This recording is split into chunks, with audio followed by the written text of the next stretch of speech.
Episode dimulai dengan suasana yang mencekam. Laksmi membaca surat cerai. Setelah membaca isinya, wajahnya berubah pucat, dan air mata Laksmi pun menetes perlahan. Dengan suara bergetar, Laksmi berkata, "Bagaimana mungkin Kak Adit melakukan ini kepada kakakku Mangal? Ini pasti salah. Aku yakin, ini pasti palsu." Laksmi segera mengambil ponsel dan menelepon Mangal. Saat telepon tersambung, Mangal mengatakan, "Laksmi, aku baru saja membuatkan ladu kesukaanmu. Aku sudah meminta Adit untuk mengantarkannya ke sana, tapi dia sibuk. Jadi aku sendiri yang akan datang mengantarkan ladu ini." Namun saat Laksmi akan memberitahu tentang surat cerai, tiba-tiba jaringan pun terputus. Setelah telepon terputus, wajah Laksmi berubah cemas. Laksmi pun berkata, "Bagaimana aku akan memberitahu Kak Mangal bahwa Kak Adit sedang mencoba menceraikannya?" Laksmi menarik napas panjang dan menatap surat cerai di tangannya, lalu memutuskan untuk pergi ke rumah Mangal. Dalam perjalanan, Laksmi menggenggam erat surat itu di tangannya, dan air mata tak berhenti jatuh dari matanya.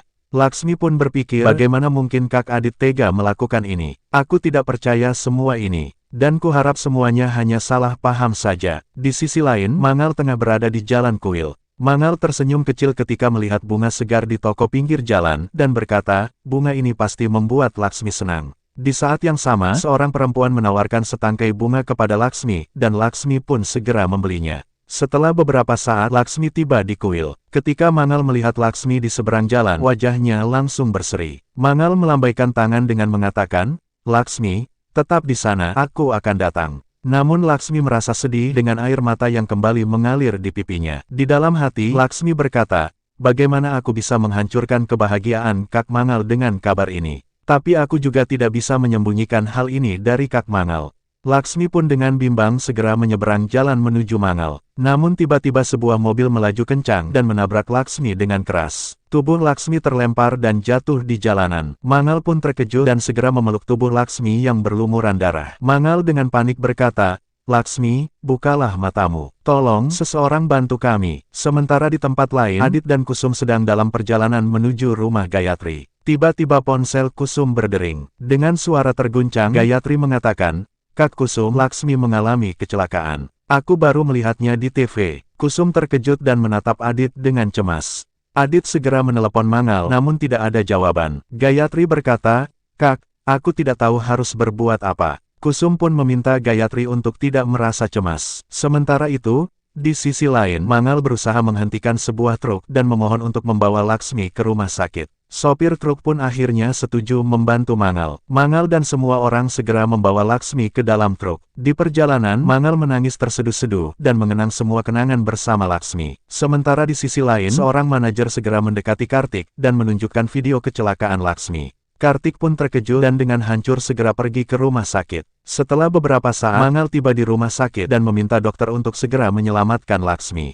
Perawat mencoba menenangkan Mangal dan mengatakan, "Nyonya, kami harus menunggu polisi sebelum melakukan tindakan." Mangal menangis mendengar perkataan perawat dan berkata, "Aku mohon tolong selamatkan nyawa adikku. Dia tidak bersalah." Dokter pun menyetujui perkataan Mangal dan segera membawa Laksmi ke ruang operasi. Tidak lama kemudian, Adit dan Kusum tiba di rumah sakit. Melihat Mangal yang berlumuran darah, Adit langsung menghampirinya. Mangal memeluk Adit dengan erat dan dengan menangis terseduh-seduh berkata, "Adit, ini semua salahku. Kalau saja aku tidak meneleponnya, maka Laksmi tidak akan seperti ini." Adit mencoba menenangkan Mangal dengan mengatakan, "Mangal, Laksmi akan baik-baik saja. Aku yakin itu." Namun Mangal hanya menangis dan kemudian kehilangan kesadarannya. Sementara di perjalanan, Kartik menelepon Gayatri dengan panik. Gayatri berkata, "Operasi Laksmi sudah dimulai, Kartik. Kau fokus saja pada pekerjaanmu karena kami semua di sini bersama Laksmi." Namun Kartik dengan tegas berkata, "Bu, bagaimana aku bisa fokus di saat Laksmi di rumah sakit? Aku akan datang ke sana. Aku ingin menemuinya sekarang." Gayatri pun meminta Kartik untuk berhati-hati. Sementara di ruang rawat, Mangal dalam ketidaksadarannya terus memanggil nama Laksmi. Dalam halusinasinya, Mangal seolah melihat Laksmi berdiri di hadapannya dengan senyum lembut yang selalu ia rindukan. Mangal segera memeluk Laksmi dan berkata,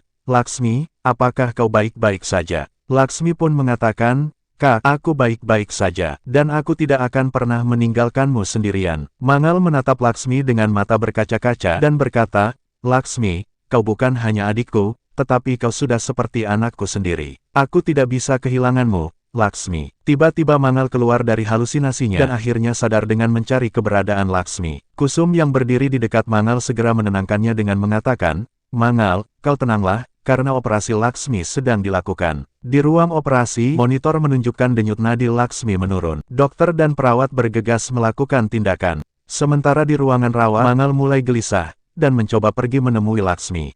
Tetapi perawat mencoba melarang Mangal dengan berkata, "Nyonya, tekanan darahmu sedang menurun, dan kau harus beristirahat." Namun Mangal tidak mendengarkan perawat dan mencoba pergi. Adit pun segera mencegah Mangal, dan mengatakan, "Mangal, kau baru saja sadar. Jadi tolong istirahatlah dulu. Dan kau tenang saja karena dokter sedang berusaha sebaik mungkin untuk menyelamatkan Laksmi." Namun Mangal tetap tidak mendengarkan Adit, dan segera pergi ke ruangan operasi. Setelah beberapa saat dokter keluar dari ruang operasi, dan dengan wajah serius berkata, "Pasien kehilangan banyak darah. Golongan darah pasien sangat langka, yaitu AB negatif. Oleh karena itu, kami membutuhkan pendonor segera." Semua orang pun terkejut mendengar perkataan dokter. Gayatri berkata, "Biarkan aku menelepon rumah sakit lain, mungkin mereka punya cadangan." Tetapi dokter menatap mereka dengan tegas dan mengatakan, "Kondisi Laksmi masih sangat kritis. Aku tidak ingin memberi harapan palsu kepada kalian, dan kami tidak tahu apakah kami bisa menyelamatkannya atau tidak, jika pendonor tidak segera ditemukan." Mendengar perkataan dokter, Mangal pun kehilangan keseimbangan dan terjatuh ke lantai. Namun Kusum buru-buru memeluk Mangal dan berkata,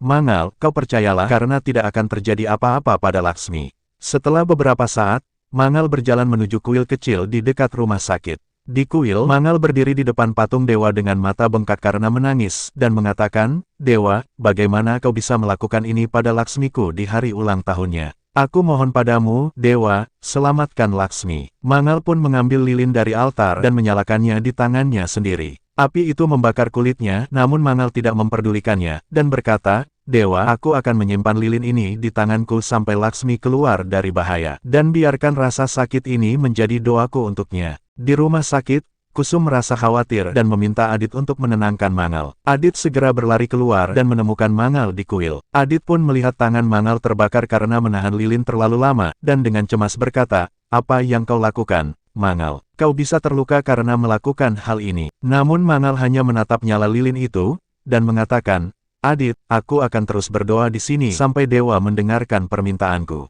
Tiba-tiba ponsel Adit berdering. Adit segera mengangkatnya dan berkata, "Apa, pendonor sudah ditemukan?" Mangal merasa lega mendengar kabar dari Kusum. Beberapa saat kemudian, Mangal kembali ke rumah sakit dan melihat Kartik berdiri di dekat ruang ICU. Wajahnya pucat namun tenang. Mangal pun dengan sedih mengatakan, "Kartik, kau telah menyelamatkan nyawa Laksmiku. Kau bagaikan dewa bagiku, Kartik." Kartik memegang bahu Mangal dan dengan tulus berkata, "Kak, Laksmi adalah istriku, dan bagaimana mungkin aku membiarkan sesuatu terjadi padanya?" Beberapa jam kemudian, dokter keluar dari ruang operasi dengan senyum lega, dan berkata, "Kalian semua tenang saja karena operasi Laksmi berhasil, dan hidupnya sudah aman." Semua orang pun merasa lega mendengar perkataan dokter. Namun dokter kembali mengatakan, tapi ada kemungkinan Laksmi akan mengalami sedikit kehilangan ingatan. Mangal terdiam mendengar perkataan dokter.